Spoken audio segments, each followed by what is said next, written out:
Dilshoda, I'm so happy to have you with me. This is one of my favorite things to do, which is just take a second to pick the brains of people that I work with and interact with, but we never get to have these conversations. So thank you for joining me today. Thank you for inviting me, Alora. Really excited to be talking to you. And also, sometimes we're going a million miles an hour in our day to day job. So it's really nice to be able to take a pause and have a moment of reflection and think about why it's so important what we're doing on a day to day basis and what we're building. So thanks for having me. Absolutely. So, for anyone out there who's listening or watching, can you please introduce yourself and tell them what you do? Sure. So my name is Dilshoda Yergasheva, and I run our financial services practice at Writer. That means I work with product teams to help them figure out what we're building in financial services and what's top of mind share for financial services clients. I work with sales teams to help them figure out our go to market strategy within financial services. Again, like what is on top of mind share of our customers and how can we serve them best, as well as marketing teams also to kind of align it. And it's a really fun job for me because it allows me to engage with multiple areas of our organization and how this one cohesive strategy as we approach our customers and really deliver outsized value for them. So it's been really fun and it's such an honor to be here and to be engaging with some of the top financial services institutions. When was the first time you remember interacting with AI, however you define that? Absolutely. Great question. So, let me give you maybe a little bit of a background on what I used to do and where I came from. So, I spent about 15 years in financial services industry working for some of the largest hedge funds and asset management firms in investor capacity. So, building portfolios, managing them, and delivering returns to, you know, pension plans, foundations, and helping folks retire safely. And I've been both a quantitative investor and fundamental investor. So that means I am familiar with coding and building out optimization models, but also doing kind of deep dive fundamental research on companies or asset classes I want to invest into. And I would say that, I have been familiar and working on certain quantitative techniques that involve predictive AI and machine learning, but it's been a really big unlock when generative AI hit the stage with a big bang 2 years or so ago. And we saw that AI could write poetry, for example, and do really creative things that before you couldn't see machines do, and be able to do it with just simple language, natural language prompts. And I remember sitting in my living room with my husband and just wowing over the fact that this is a reality now.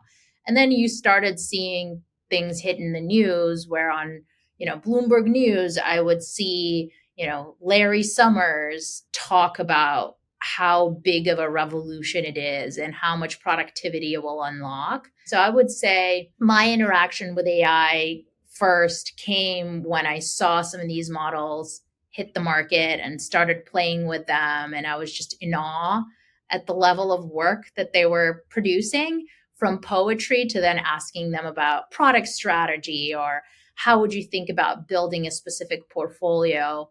And then the evolution kind of took me into, oh, this seems to be real and it goes beyond writing cool poems. How can I use it in my day to day life to help me to be more productive and do investment research faster and get insights from it?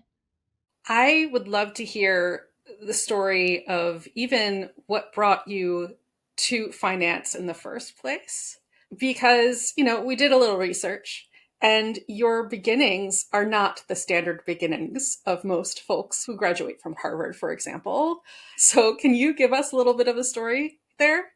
Yeah, absolutely. Thank you for asking. So, I am originally from Uzbekistan. It's a country in Central Asia, former Soviet Union country, and full of really wonderful people and really rich culture with 2,000 plus years of history. So, if any of you out there are listening and you've been curious about visiting Central Asia, I highly recommend going to Uzbekistan and seeing some of the, city museums with buildings from 12th century. And I grew up there and never been outside of my country before leaving for the US at the age of 16. I've always been academically inclined and oriented, and always had a vision of having a career and really kind of involving myself in meaningful work. And I'm a mother right now. And so I think being a mother is beautiful, amazing work, but I've always envisioned kind of having both in my life. And sometimes, at the time of me growing up too, in some of the Central Asian countries, the expectations for women were more around, hey, you're supposed to be married off by the age of, 25, for example. This is the most important part. And so for me, I've always would daydream about like going to school and going to the top school in the world and meeting people from all over the world and just kind of getting out of my comfort zone, right? And I've never been outside the country. I've never been on a plane. I didn't know whether this would be a possibility for me. And then my mom and dad have always kind of encouraged my sister and myself to think beyond our like small pond and dream big. And they hosted a Peace Corps volunteer to live with us, and I volunteered at the Peace Corps office to kind of help us practice English, to help us learn about other cultures, because before then I've never met an American. I've actually never met a foreigner, even then, right? And I felt like I, learned a lot from Christina. And I remember opening up one day and asking her for, hey, I have a dream. Like, I want to go study abroad. Is that even possible? And she told me about boarding schools in the US. And, I Googled some of them, right? A list came up. She told me which ones are good. And then I applied. And then I won a full ride scholarship to go to, a top boarding school in the US. And that was such a like big and beautiful moment for me because I didn't know, it's so expensive. Like my family couldn't afford a ticket to go overseas, let alone like a crazy tuition. And I am super grateful to my mom and dad that they let me do it because, I was only 16 years old. Girls usually don't leave the country that young or even older. It's a little bit more conservative when it comes to your daughters versus your sons. And, my dad had our neighbors, our relatives, his friends coming to him and saying, "You're crazy. Why would you ever like send out your daughter overseas? Like you have no control there. What are you doing?" And to this day, I'm super grateful to my family that they've kind of thought beyond it. And so, long story short, I got on a flight and came to the US all by myself and loved the school, loved meeting people from all over the world. We had students from Korea, from Albania, from the US, and it was just such a big learning experience. It opened up so many doors for me. It was probably one of my biggest like breakaway moments in life, ticket to the land of opportunities. And I studied hard. I got into Harvard, also won a full scholarship, which was amazing. So, so grateful for that. And decided to study math, applied math, and economics, partly because I've always been kind of a STEM person, like loved coding, loved math, loved physics. And then partly because, coming into the US, going to not an American school back at home, I didn't speak English too well. So I was like, okay, writing an essay for me is 10 times harder than solving problem sets. And it's always been kind of my passion to solve problems. And it was a little bit easier for me than putting together an essay or expressing myself in English. So I studied that. and thought I was going to do like maybe a PhD in applied math or data science, and then got an internship at Bridgewater, which is one of the top hedge funds in the world, and really loved that you can apply your quantitative skills to get insights about the markets. And it's a really fun and challenging dynamic job because markets are so dynamic. They change all the time and it's hard to stay on top of it. I remember the CEO, Ray Dalio, telling the entire intern class that it's like harder than competing in the Olympics. And you have to be humble because you're successful if you're right only 51% of the time. But imagine in most jobs, if you were right or like, did it right 51% of the time, that would be like a failing grade.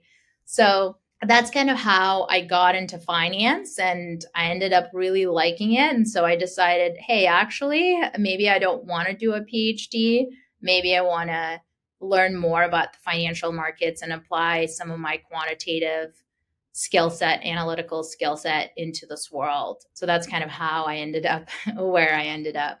Okay, that is a very good story. It's just there's so many themes to be taken from that story, Dilshoda. The fact that you started in this culture where there's a very narrow expectation around what your life can be, and through your parents, through whatever your makeup is, you're looking beyond those boundaries and saying, no, there's more to life than this, is fantastic. And then you chose not the easy path.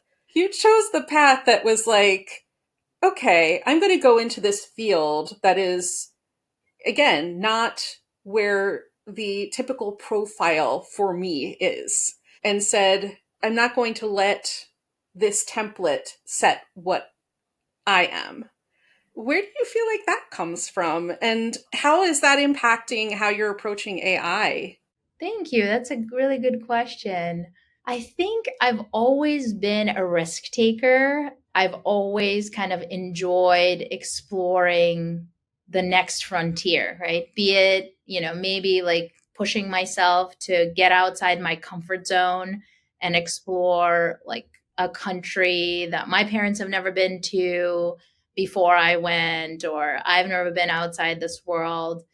And then I would say not letting others and the expectations of others define who I am and what I choose to do and what is authentic to me. Because, like, even, I remember like the boarding school was great, but coming into it, right? Like, there weren't that many kids who looked like me or came from my background.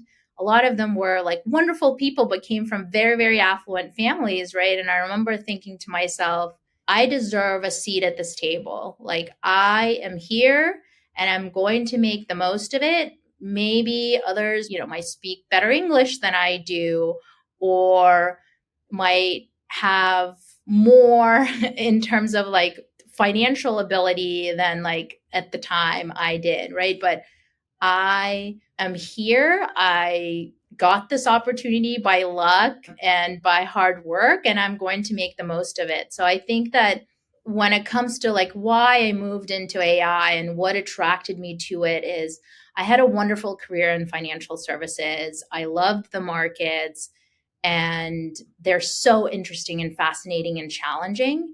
But there was this really big, cool, unknown technology that came from what it felt like out of nowhere. And it was able to do so much. And my mind would just like not stop wondering about, like, wow, how can I like change what I do today and become a better investor because AI can help me scale myself. AI can help me like do research better and find insights that are market driving and separate signal from noise in like a different way, where like before it was just me or maybe a team of analysts I work with like looking at it. We can do so much more with fewer resources. And to me, it just felt like it is our electricity moment, right? Like when electricity was invented or the steam engine was invented, it's like this disruptive revolution, disruptive technology that I was learning about from Professor Clay Christensen at Harvard Business School, right? And I was like, we're living it. This is our moment. This is the big invention. And nobody has written a playbook, right? We don't know how it's going to play out, just like when the internet was invented and people were talking about, one day there will be no brick and mortar stores and it'll be people buying stuff online. And it took a while to figure it out. So I was really fascinated by the technology itself, the impact it could make in my day-to-day life. And the third quadrant was, I don't know how to do this because this is new. It's new. There is no playbook. And I felt like kind of my risk taker mindset, that is like an adventurer and explorer who loves kind of these complex, undefined problems and breaking it down and building, is what I really connected with in that moment. And for me too, I remember like thinking, like, this is a little crazy because, you've been in this for 15 years, you know how to do this. This is like a different avenue, but I just like, there's something, like at the Women's Day at Writer, when I think Sherry was saying, like, your heart just does ba-boom, ba-boom, ba-boom, right? Like, this is what I want to do. This is what excites me. And that's kind of how I took the plunge and decided to join Writer and join this awesome AI revolution that we're all living together and building together. And now you are creating the playbook. I mean, you are the author of this playbook at Writer, but also you're handing this playbook off to financial institutions, some of the biggest financial institutions in the world.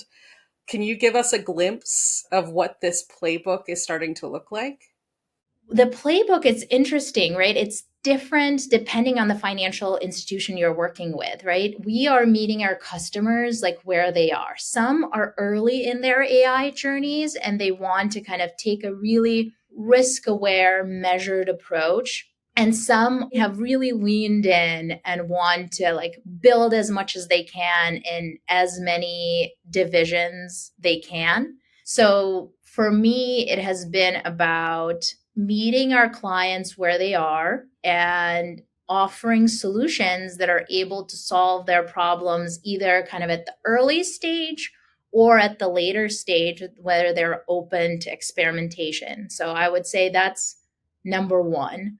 Number two is helping them connect the dots because it's really new technology. And sometimes they're like, okay, I know I can like summarize things quickly or ask questions, but can you tell me, Dilshoda, what else could I be doing? And so, sometimes it's about telling them, hey, you have a number of these dashboards and you can build a portfolio analyst on top of those dashboards that helps you generate key insights for portfolio managers in the morning before they even come in. Folks are like, we can do that. We didn't know that we can do that, right? So it's also about working with the technical teams to help explain what financial services folks are thinking about, what they might be wanting, right? And translate that. But it's also working with folks who don't know the technology as well, but they know what they do on day-to-day basis to help them imagine the art of the possible. And that's the part of my job I love a lot, because you have to be a creative thinker, because some of these solutions, they do not exist today, right? It's just something new. And so that is what I find really exciting. So the playbook is meet your clients where they are, help them imagine the art of the possible by connecting the dots.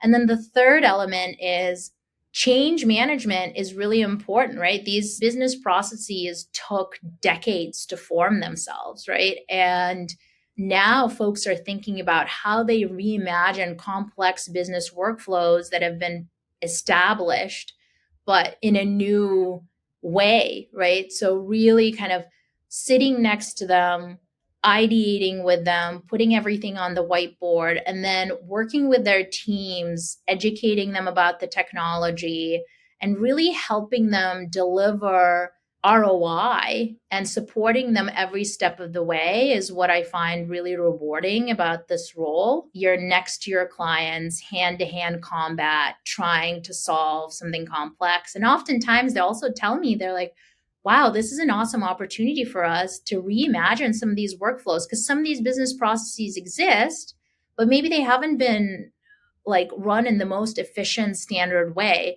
So this is like a new opportunity for them to like sit down and think about how they want to change their approach. So that actually brings me to like where these trends are or big pain points are in the industry today that make AI incredibly critical for adoption. Yeah, there's so many. I would say if I were to start with one, it would be personalization at scale. So, in investing, for example, certain complex asset classes like alternatives, like hedge funds, were mainly available to large institutional investors, so sovereign wealth funds, foundations, and others, right? But mom and pop investors like you and I, right? We are trying to figure out how to retire safely. And in our portfolios, to be able to retire safely, just having, 60% stocks, 40% bonds might not be enough. And we want to benefit from diversification that additional, more complex asset classes that have higher returns could offer to us, right? But it takes a while to explain a more complex asset class, right? And firms have resources maybe to explain it to sovereign wealth funds who have billions of dollars to invest, right? But to individual investors who might have different literacy rates, who might be, some are Gen Z, some are mid career, some are retired, that takes a lot more work, right? And so the ability of artificial intelligence to do this at scale really helps unlock things like how do I bring some of these complex asset classes that you and I need in our portfolios for something really important in life, like safe retirement, right?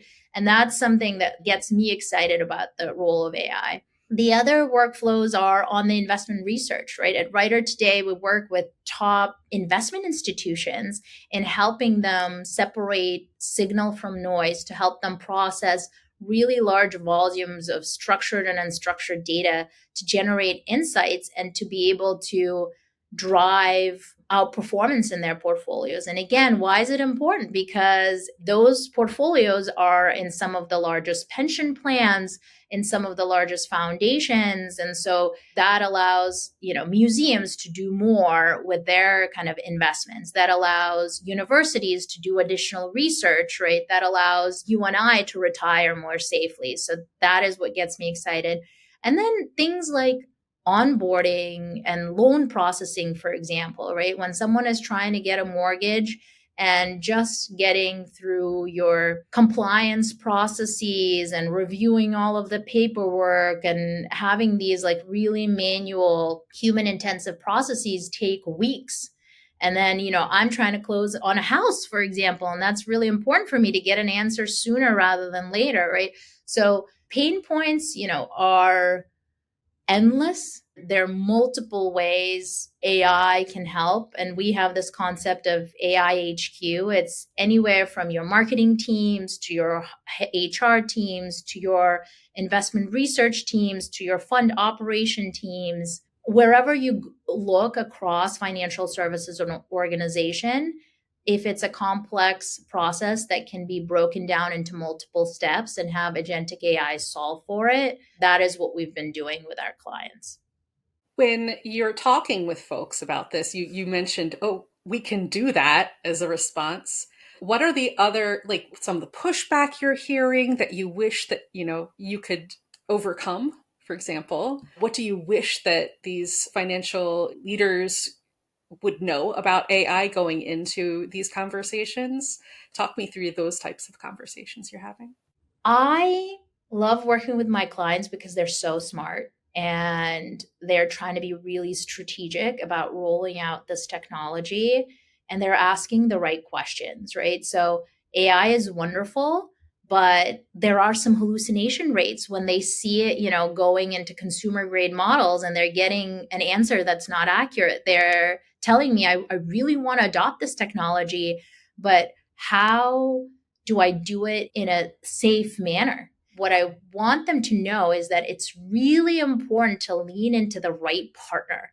And what we've done at Writer is build AI specifically for enterprises, taking AI that was built for consumers, where, you and I are looking up a recipe, or you and I are trying to do something, book travel is one thing, versus when you have AI powering 401k answer call centers, right? Or when you have AI powering customized portfolio reporting, right? The margin of error and the hallucination rate that you can expect needs to be de minimis. So it's really, I think, important for folks to discern between enterprise grade AI that can help you unlock a ton of value and can be your next level partner to grow your earnings, to grow as a company, and really differentiating it from AI that was built for folks like you and I, for the consumers, right? Because if you're going to power mission critical processes, you need the right partner. So I would say our customers and our prospects are amazing. They push us, they challenge us, ask us the right questions, and those are the right questions to bring up. I wish they kind of knew that what Writer has been doing from the beginning is staying up all night and thinking specifically about their problems, because their problems are different from problems that, hyperscalers are solving for, which are more kind of for individual folks and consumers, right? We've built every single element of our platform with that laser focus on enterprise and what they're looking for, which means higher accuracy rates, focusing on multi-step workflows, not just chatbots.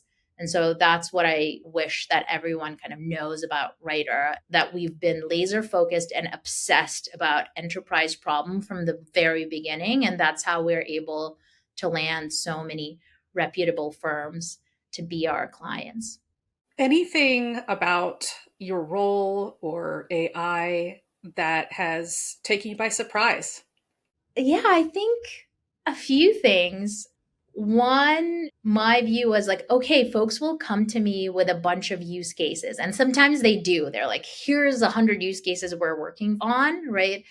But, the big surprise is also like, folks are really humble and they're like, we don't know what we don't know. Like, tell us what else we could do. And that's been really fun to be thinking about creatively about different problems we could be solving for.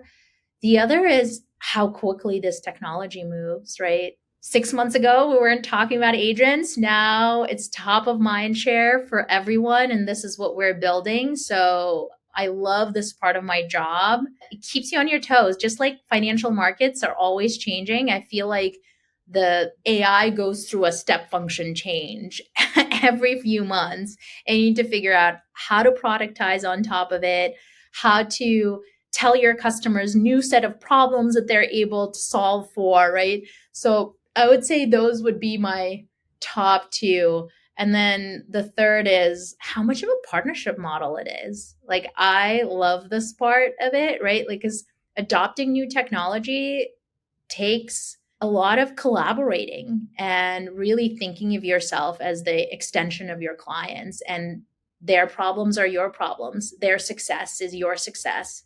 So I would say those would be my top three. So, a lot of times when I have these conversations, I find out that, a lot of my guests did not set out to become AI involved folks, right? I don't think you necessarily set out to do what you're doing now, but you definitely set out with dream of what you wanted to become. And I'm curious what you would tell that girl today if you had an opportunity to talk with her.